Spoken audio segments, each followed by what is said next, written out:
पंकज कुमार जी कुरुक्षेत्र से। राधा वल्लभ श्री हरिवंश महाराज जी, आपके चरणों में दंडवत प्रणाम। गुरुदेव भगवान, आपके श्रीमुख से एकांतिक में कई बार सुना है कि भगवत प्राप्ति के मार्ग पर चलने हैं तो अपने आप को मरा हुआ मान लो।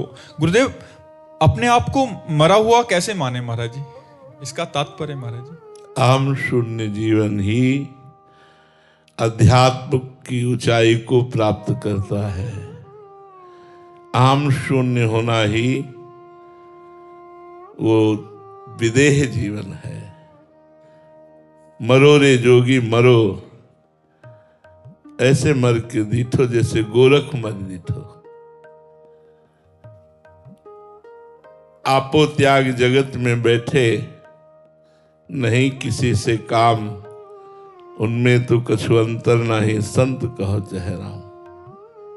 मन मारिया तन वश में की ना, हुआ भरम सब दूर, बाहर से कछु दिखत नाही, अंदर चमके नूर। आपो त्याग जगत में बैठे, नहीं किसी से काम, उनमें तो कछु अंतर नहीं, संत कहो चेहरा।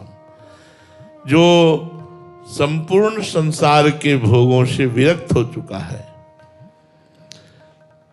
निर्विणस्य विरक्तस्य पुरुषस्योक्त वेदिनः मनस्त्यजति दौरात्म्यम चिंतितस्यानुचिंतया। जो समस्त भोगों से विरक्त हो चुका है, शब्द स्पर्श रूप रसगंध, जिसने संसार के नानात्व का चिंतन त्याग दिया है, गुरुदेव, सदगुरुदेव, संतजन, शास्त्र, इनके उपदेशों को भली भांति हृदयंगम करके निश्चित कर लिया है कि आत्म स्वरूप ही सत्य है और ये तीनों देह और इनका विलास असत्य है। इसलिए वो असत्य से मन को हटाकर सत्य स्वरूप आत्म स्वरूप श्री भगवान में या अपने आत्मा में स्थित कर दिया है। वो मरा हुआ पुरुष है, वो विदेह है, वो जीवन मुक्त है, वो अहम शून्य जीवन है। जब तक विषयों का चिंतन होता है, भोगों के भोगने में सुख है, तब तक ये जीवन नहीं। इस मार्ग में मरकर चला जाता है। नारायण अति कठिन है, हरि मिलन की बाट, या में पग पीछे धरे प्रथम शीश दे काट। शीश काटने का तात्पर्य अहम का नाश हो जाना। शास्त्र और गुरु की आज्ञा में अनुकूलता प्रतिकूलता, मान अपमान, सुख दुख, निंदा स्तुति, इसको समान सहते हुए चलना, यही है अमृतमय जीवन। मृत जीवन इधर तो अमृतमय जीवन इधर। मृत्युर्मा अमृतम गमय, असतोमा सदगमय, तमसोमा ज्योतिर्गमय। ये है, जब तक हमारा मन जिंदा है तो वो वासनाओं की खेल खेलने की इच्छा में हमें बांधता रहेगा। दुर्वासना मम सदा परिकर्षयन्ति, दुर्वासना सदैव हमें खींचती रहेगी। जब तक दुर्वासना के खेल खेलते रहेंगे तो उपासना परिपक्व नहीं होगी। वासनाएं नष्ट हुए बिना कोई उपासना की स्थिति नहीं प्राप्त करता। चाहे वो भगवत प्रेममयी उपासना हो, चाहे वो ज्ञानमयी उपासना हो, दोनों के द्वारा एक ही तत्व का अनुभव होता है। इसलिए मरने का तात्पर्य है संकल्प रहित मन, भगवत चिंतन परायण चित्त। भगवत चरणारविंद में ही सुख है, आत्म सुख ही सत्य है, ये निश्चय और अहंकार का शुद्ध मय में या भगवान के चरणों में समर्पित हो जाना, यही तात्पर्य है। बेबी देवी जी बिहार से। महाराज जी, श्री रामचरित मानस के लंका कांड में जब हनुमान जी लंका में प्रवेश करते हैं तो लंकनी पर मुष्टि प्रहार करते हैं। फिर वो उन्होंने बोला, तात स्वर्ग अपवर्ग सुख रखिए तुला एक अंग, तूल न ताही सकल मिली जो सुख लव सत्संग। महाराज जी, इसमें सत्संग का तात्पर्य क्या है? गोसा।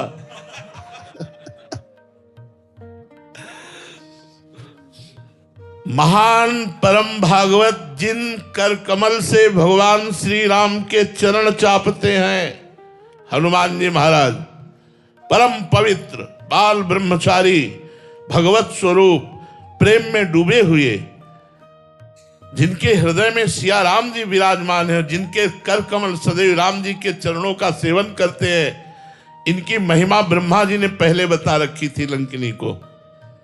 जब रावण ब्रह्म वर दीन्हा, चलत बिरंच कहा मोहि चीन्हा, बिकल हो सितै कपि के मारे, तब जानस निश्चर संहारे। जब तू एक कपि के प्रहार से मूर्छित होने लगे तो जान लेना महाभागवत हनुमान जी का साक्षात्कार हो गया और निश्चरों का विनाश निश्चित उसी दिन से शुरू हो जाएगा। तो लंकिनी ने कहा तुम्हारे जैसे चोरों का आहार करना मेरा विषय है। कहां घुसा जा रहा चुपके से? बड़ी सूक्ष्म दृष्टि थी। यद्यपि अति लघु रूप धरे वो हनुमाना, पैठा नगर सुमिरी भगवाना, भगवान का सुमिरन करते हुए बहुत छोटा रूप धारण किया था, मतलब मच्छर से भी छोटा, अति सूक्ष्म। पर वो लंकिनी भी कोई साधारण थोड़ी थी। जो ब्रह्मा जी से बात किए हुए, ब्रह्मा जी की बात तो परम पवित्र थी। उसने दृष्टि डाली, देखा ये तो हनुमान जी महाराज जा रहे। रुको, तो हनुमान जी को कौन रोक सकता है? जिसे भगवान राम के अमोघ बाण को कोई रोक नहीं सकता, ऐसे हनुमान जी को कोई नहीं रोक सकता। मुठिका मार महाकप जनी, खून उगलती हुई गिर पड़ी, बोले तात मोर अति पुण्य बहुता। एक घूसा पड़ा, बोले तात मोर अति पुण्य बहुता, मेरा बहुत पुण्य हुआ जो आपने मुझे छू लिया, आपने छू लिया। जिन कर कमल से राम जी के चरण चापते, आज उन्हीं कर कमल का मुझ राक्षसी को स्पर्श प्राप्त हुआ। जिनके हृदय में सिया राम विराजमान है, वो मेरे सामने है। तात मोर अति पुण्य बहुता, देखे नयन राम कर दूता। आज मैंने भगवान के दास को देखा, ये बात है। वहां संग जो है वो हनुमान जी का दर्शन और हनुमान जी का स्पर्श उसको प्राप्त हो रहा है। इस बात का उसको सुख मिल रहा है। जी जितेंद्र कुमार जी, जिंद हरियाणा से। राधे राधे महाराज जी। महाराज जी, आप कहते हो कि अहंकार को मिटा दो तभी ईश्वर की प्राप्ति होगी। जिस मैं को मिटाने की बात हो रही है वो तो अपने आप को बचाने के लिए आध्यात्मिक साधना करता है, तो अंत में जो मिटा उसे मिटाने वाला कौन था? क्या कहना चाहते हो? किसका प्रश्न है? गुरुजी, मेरा प्रश्न है कि मैं साधना करता हूँ अहंकार को मिटाने के लिए। अगर यही साधना मेरी अहंकार का कारण बन जाए, जैसे कि मैं बहुत बड़ा साधक बन गया। हाँ, ये दोष है। ये दूसरों पर हे बुद्धि करके अपने में श्रेष्ठ बुद्धि लाएगा, जिसके कारण हमारा पतन हो जाएगा। हमें दूसरों में भगवत बुद्धि और अपना सुधि ही ना रहे। तभी तो कहा कि भक्त देखता है कि भगवान के द्वारा, जैसे आपका भजन बन रहा है तो आप कहोगे गुरुदेव की बड़ी कृपा, संतों की बड़ी कृपा, भगवान की बड़ी कृपा कि मेरा भजन बन रहा है। अगर ये बात आता है कि ये लोग तो इतना भजन नहीं करते जितना मैं भजन करता हूँ, तो दूसरे में हे बुद्धि, अपने में श्रेष्ठ बुद्धि, ये पतन का मार्ग है, ये उन्नति का मार्ग नहीं। अध्यात्म में वो भ्रष्ट हो जाएगा जो अपने को श्रेष्ठ मानता है। अध्यात्म तो तब होता है जब तृणादपि सुनी चेन तरोरी सहिष्णुना अमानिना मान देन कीर्तनिया सदाहरी। अपने को तृण से नीच समझता है, सबको श्रेष्ठ समझता है, सबको सम्मान देता है, स्वयं अमानी रहता है, वृक्ष के समान सहनशील होकर निरंतर नाम जप करता है, वो महात्मा बन जाता है। पैंट शर्ट में भी वो महात्मा होता है। तो बच्चा, ये बात तो निंदनीय है, इसे त्यागना चाहिए। ये त्यागने से ही आध्यात्मिक ऊंचाई पर चढ़ा जा सकता है। समझ पाए आप? जी। अशोक अग्रवाल जी, लखनऊ से। राधे राधे महाराज जी। महाराज जी, आप कह रहे हैं कि आप विधायक हैं, आप पूछना चाहते हैं कि राजनीतिक और सत्ता के मार्ग पर प्राय अहंकार और मद की बाधाएं महाराज जी आती रहती हैं जीवन में। एक जनप्रतिनिधि अपनी सत्ता की शक्ति को बिना अहंकारी हुए केवल ठाकुर जी की सेवा कैसे? देखो, आप तो मान लो एक विधायक हैं, चक्रवर्ती सम्राट से बहुत छोटा पद है ये। वो जो बादशाह होता है वो थे अम्बरीश जी। अन्य पूरे संपूर्ण भारत के नहीं, विश्व के वो राजा थे। चक्रवर्ती कहते हैं जहां से सूर्य उदय होता है, जहां से अस्त होता है। सम्राट थे और भगवान के अनन्य दैन्य भक्त थे।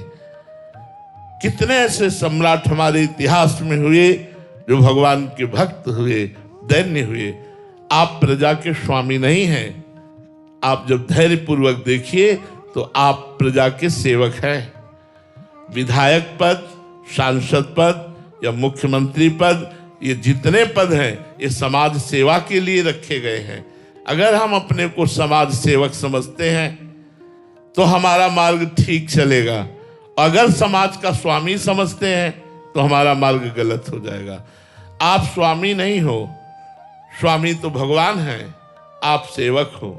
अगर सेवक बन करके आप समाज की सेवा करें तो विधायक पद आपको अभिमान रहित करके भगवान के मार्ग में आगे बढ़ा देगा। सबकी सेवा करना, जितना क्षेत्र आपके अंतर्गत आता है विधायक में, उतने क्षेत्र को आप विचार पूर्वक सोचते रहिए, कैसे मैं गरीबों को सुख पहुंचाऊं, कैसे लोगों को अनुकूलता प्रदान करूं। मैं एक सेवक हूं। भारत को एक ऐसे नागरिक की आवश्यकता है जो दूसरों को सुख पहुंचावे, वो चाहे विधायक हो चाहे सांसद हो। जब स्वसुख वांछा का त्याग करके समाज सुख के लिए सोचा जाता है तो वही भजन बन जाता है, और जब स्वसुख वांछा शोषण किया जाता है तो वही हमारे दुर्गति का कारण बन जाता है। यदि हम नाम जप करें और अपने को समाज सेवक समझें तो हमें लगता है फिर गर्व नहीं छुएगा आपको, फिर आप भगवान की भक्ति से युक्त होकर के, यही आपकी भगवान की पूजा बन जाएगी और इसी पूजा से भगवान प्रसन्न हो जाएंगे। समाज की सेवा का बहुत बढ़िया अवसर मिला है। आप हजारों गरीबों को सपोर्ट कर सकते हैं, हजारों समस्याओं का समाधान कर सकते हैं, क्योंकि आप सरकारी पद पर हैं। आप उस पद का सदुपयोग कीजिए और ये सोचते रहिए कि मैं तो सेवक हूँ, स्वामी नहीं। स्वामी तो भगवान है, मैं सेवक हूँ, समाज का सेवक हूँ। हम भी समाज के सेवक हैं, हम भी समाज आध्यात्मिक सेवा हम भी कर रहे हैं। सबको नमस्कार करके हमारे जो अध्यात्म की संपत्ति मिली है वो सबको बांट रहे हैं, और उसमें जो जो ग्रहण कर रहे हैं वो सुख का अनुभव कर रहे हैं, जो त्याग रहे हैं वो दुख का अनुभव कर रहे हैं।